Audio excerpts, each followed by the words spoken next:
अस्सलाम वालेकुम मुअज़्ज़ज़ नाज़रीन और सामीन। आज की वीडियो में आप जानेंगे कि कुर्बानी की क्या तारीख़ है। मुसलमान हर साल 10 ज़िलहज्जा को हज़रत इब्राहीम अलैहिस्सलाम की सुन्नत अदा करते हैं। हलाल जानवर अल्लाह तबारक तआला की खुशनुदी के लिए कुर्बान करते हैं। इंसानी तारीख़ जितनी कदीम है, कुर्बानी की तारीख़ भी इतनी ही कदीम है। इंसानी तारीख़ में सबसे पहले कुर्बानी हज़रत आदम अलैहिस्सलाम के दो बेटों हाबील और काबील की है। कुरान मजीद में सूरह अल माइदा में इस कुर्बानी का जिक्र यूँ मिलता है। तर्जमा: और ज़रा उन्हें आदम अलैहिस्सलाम के दो बेटों का किस्सा भी बेकमौकात सुना दो। जब इन दोनों ने कुर्बानी की तो इनमें एक की कुर्बानी कबूल की गई और दूसरी की कुर्बानी कबूल ना की गई।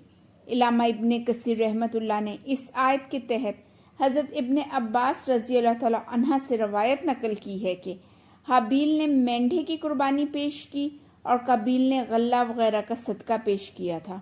उस ज़माने के दस्तूर के मुवाफिक आसमानी आग नाजिल हुई और हाबील के मेंढे को खा लिया और काबील की कुर्बानी को छोड़ दिया गया। दरअसल इंसानी ज़िंदगी के इब्तदाई दौर में कुर्बानी की कबूलियत का एक तरीका था जिससे फ़ौरन पता चल जाता था कि आया जो कुर्बानी दी गई है कि वो कबूल हुई है या नहीं, और बाद में ये तरीका ख़त्म कर दिया गया और कुर्बानी किए हुए जानवर का गोश्त इंसानों के लिए भी हलाल कर दिया गया। हाबील की कुर्बानी इंसानी तारीख़ की पहली कुर्बानी थी, लेकिन हम जो ईद कुर्बान पर जानवरों की कुर्बानी करते हैं ये हज़रत इब्राहीम अलैहिस्सलाम की है। हज़रत इब्राहीम अलैहिस्सलाम ने ख्वाब में देखा कि अपनी सबसे अजीम चीज़ अल्लाह की राह में कुर्बान कर दें, तो हज़रत इब्राहीम अलैहिस्सलाम ने सुबह उठकर 100 ऊँटों की कुर्बानी कर दी। आप अलैहिस्सलाम 3 रोज़ मतवातर ख्वाब में यही देखते रहे कि कोई अपनी अजीम चीज़ अल्लाह की राह में कुर्बान कर दी जाए। चुनाचे आप अलैहिस्सलाम ने जब चौथे रोज़ ख्वाब देखा तो ख्वाब में आप अपने बेटे हज़रत इस्माइल अलैहिस्सलाम को ज़िबह कर रहे थे। तो आप अलैहिस्सलाम ने अपना ये ख्वाब हज़रत इस्माइल अलैहिस्सलाम को सुनाया तो फरमाबरदार बेटे ने कहा कि अब्बा जान, आपको जो हुक्म मिला है उस पर अमल कीजिए। कुरान मजीद में सूरह सफ़ात की आयत नंबर 104 में बताया गया है कि हज़रत इस्माइल अलैहिस्सलाम ने कहा, तर्जमा: ए मेरे वालिद मोहतरम, वही कीजिए जिसका हुक्म आपको हुआ है। अल्लाह तबारक तआला ने चाहा तो आप मुझे सब्र करने वालों में ही पाएंगे। हज़रत इस्माइल अलैहिस्सलाम ने कमाल फरमाबरदारी का मुजाहिरा किया। अलैहिस्सलाम ने अपने इस वालिद की इज्जत तकरीम की जिसने इन्हें आलम शीर हुआरगी में वीरान और बेआबान इलाके में जहाँ पानी भी मुयस्सर ना था छोड़ा था, और फिर काफ़ी अरसे तक वो आए भी नहीं थे। फिर जब आए तो ज़िबह करने की बात की, मगर आपकी फरमाबरदारी हद दर्जे अज़मत की हामिल थी कि आप अलैहिस्सलाम ने बगैर किसी सवाल जवाब के ये अर्ज़ कर दिया कि ए मेरे वालिद ग्रामी, आप मुझसे ना पूछें बल्कि वही करें जिसका हुक्म अल्लाह तबारक तआला ने आपको किया है। इस किस्म की अज़ीमुल शान रवैये की मिसाल कहीं भी दिखाई नहीं देती।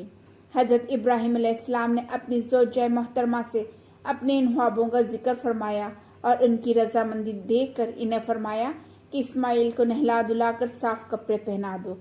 हज़रत बीबी हाजरा ने भी ऐसे ही किया।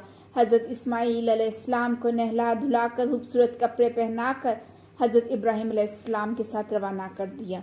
हज़रत इब्राहीम अलैहिस्सलाम हज़रत इस्माइल अलैहिस्सलाम को लेकर मक्का से मना की तरफ रवाना हुए। आप अलैहिस्सलाम ने अपने साथ एक छुरी भी रख ली। आप अलैहिस्सलाम जब मना में दाखिल हुए तो शैतान हज़रत इस्माइल अलैहिस्सलाम को बहकाने लगा। आप अलैहिस्सलाम को जब मालूम हुआ तो आप अलैहिस्सलाम ने शैतान को 7 कंकरियां मारी और शैतान 7 कंकरियां खाकर ज़मीन में धंस गया। फिर आप अलैहिस्सलाम और हज़रत इस्माइल अलैहिस्सलाम आगे चले तो ज़मीन ने शैतान को छोड़ दिया। शैतान आकर फिर से हज़रत इस्माइल अलैहिस्सलाम को बहकाने लगा तो हज़रत इब्राहीम अलैहिस्सलाम ने दोबारा शैतान को 7 कंकरियां मारी। इसके बाद हज़रत इब्राहीम और हज़रत इस्माइल अलैहिस्सलाम फिर से आगे बढ़े तो ज़मीन ने शैतान को छोड़ दिया। शैतान आकर फिर से इन्हें बहकाने लगा तो आप अलैहिस्सलाम ने अल्लाह अकबर कहकर फिर से 7 कंकरियां शैतान को मारी। शैतान ज़मीन में धंस गया। इसके बाद आप अलैहिस्सलाम ने मना के मैदान में हज़रत इस्माइल अलैहिस्सलाम को पेशानी के बल लटा दिया।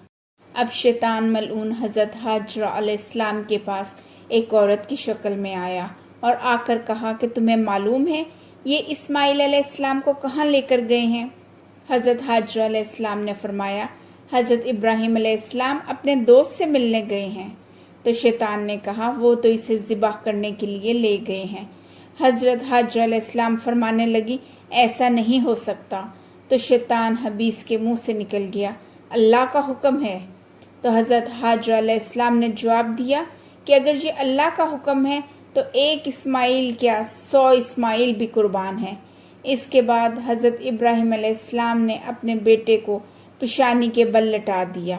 ابھی انہوں نے چھری چلائی ہی نہیں تھی، ذبح کر ہی نہیں پائے تھے کہ آسمان سے ایک صدا آئی، اے ابراہیم تم نے اپنا خواب سچا کر دکھایا۔ پھر اللہ نے ایک مینڈھا بھیجا جسے اپنے بیٹے کی جانب سے حضرت ابراہیم علیہ السلام نے ذبح کر دیا۔ ذبح تو کیا مینڈھا اور ثواب مل گیا بیٹے کی قربانی کا۔ اس قربانی کی یادگار میں اہل ایمان ہر سال جانوروں کی قربانی کرتے ہیں۔ حج کے موقع پر بھی جو کنکریاں ماری جاتی ہیں ان کی ابتدا بھی اسی واقعے سے ہوتی ہے۔ حجاج انہی 3 جگہوں پر کنکریاں مارتے ہیں جہاں شیطان زمین میں دھس گیا تھا۔ اس کے بعد اللہ تعالیٰ کی رضا کے لیے جانوروں کی قربانی کرنا عبادت میں شمار ہو گیا۔ چنانچہ حضرت محمد صلی اللہ علیہ وآلہ وسلم کی امت کے ہر فرد پر، ہر صاحب حیثیت پر قربانی واجب ہے، اور اگر کسی کی قربانی کرنے کی استطاعت نہ ہو اور اس کے باوجود بھی وہ قربانی کر دے تب بھی عظیم ثواب کا وہ مستحق ہوگا۔ ملتے ہیں جلد ایک نئی اسلامی تاریخی اور معلوماتی ویڈیو کے ساتھ۔ عنبر عارف وائس کو لائک، شیئر اور سبسکرائب کریں۔ اللہ تبارک تعالیٰ آپ کا حامی و ناصر ہو۔ السلام علیکم۔